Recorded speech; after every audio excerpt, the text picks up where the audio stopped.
Hola, muy buenas, mi nombre es Valeria Mercado y este es el dominio Eucaria. Bueno, en el contenido podemos dar a ver la introducción, que es el dominio Eucaria, ejemplos de Eucaria, los reinos que la constituyen, sus características, conclusión y biografía. Bueno, primero que todo debemos saber qué es la introducción. Tenemos que tener en cuenta cada significado de cada reino que constituye el dominio Eucaria, ya que es aquel que representa varios organismos.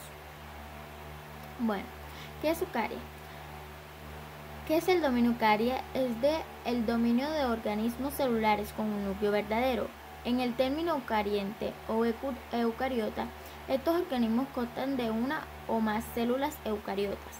Están abarcando con organismos unicelulares y pluricelulares, que los cuales diferencian de células especializadas.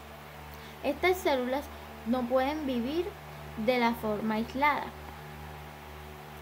Un ejemplo de eucaria son los animales, las plantas, los hongos y así varios grupos denominados colectivamente protistas.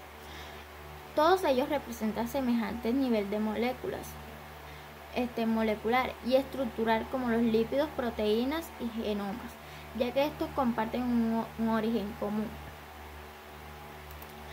Los cinco reinos de los constituye el dominio Eucaria: el reino Animalia, el reino Plantae, el reino Fugit, el reino Crocystoma o Crocnima y el reino Protosa.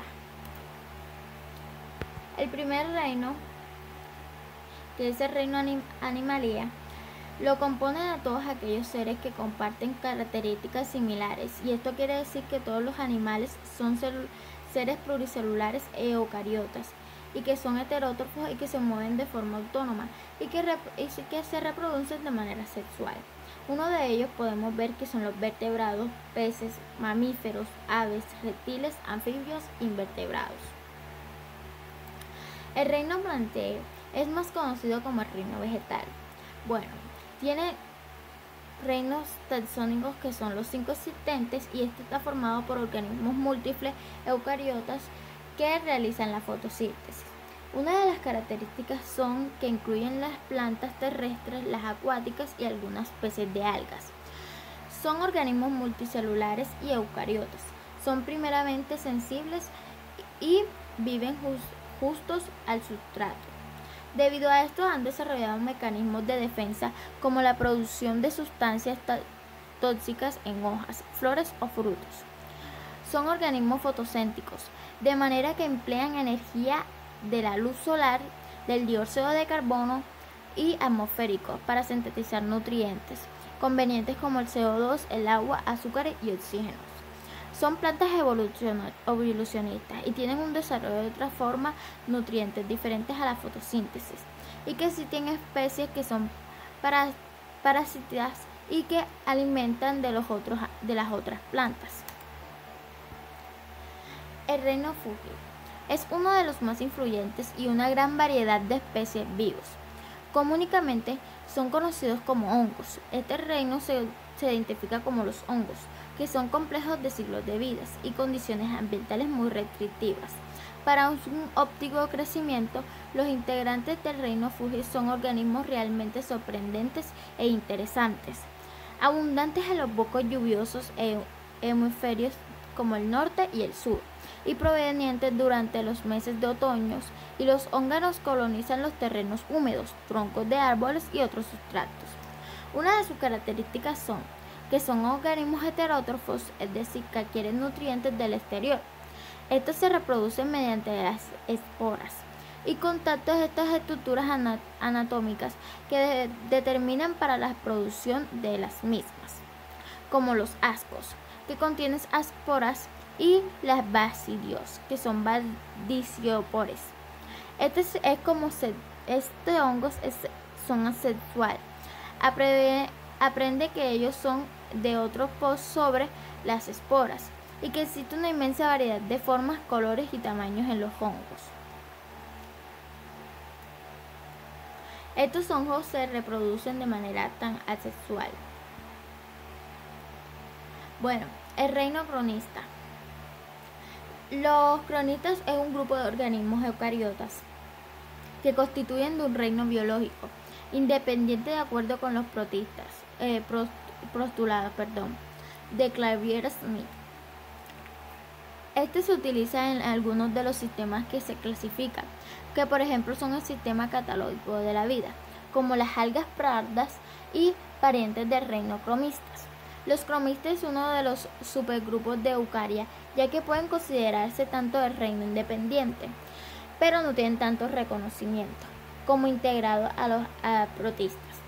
Sus características son: muchos de los cromistas están considerados como plantas, porque sus paredes celulares con celulosa son capacidad de fotosintética y que en algunos casos por su parecido morfológico a las plantas terrestres. Estos, tales como los apilégicos y ciliados, eran considerados protosos. Por lo último, estos como los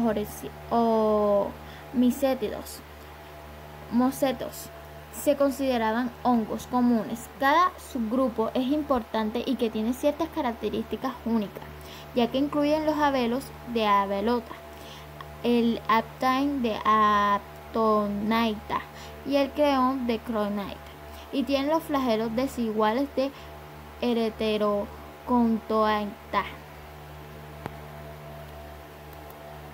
El reino protozoa.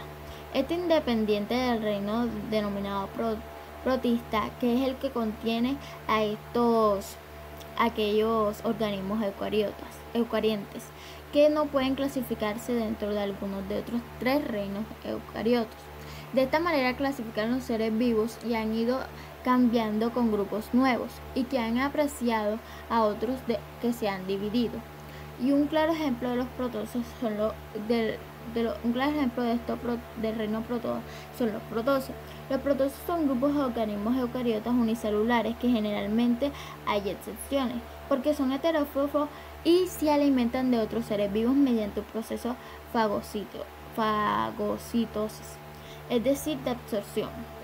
Bueno, en el reino protista las características y anatomía y fisiología quiere decir que tienen una cubierta celular rigurosa y que les da una especie de armadura que podría ser para formar colonias, que tenían tendencia de ser autotróficas.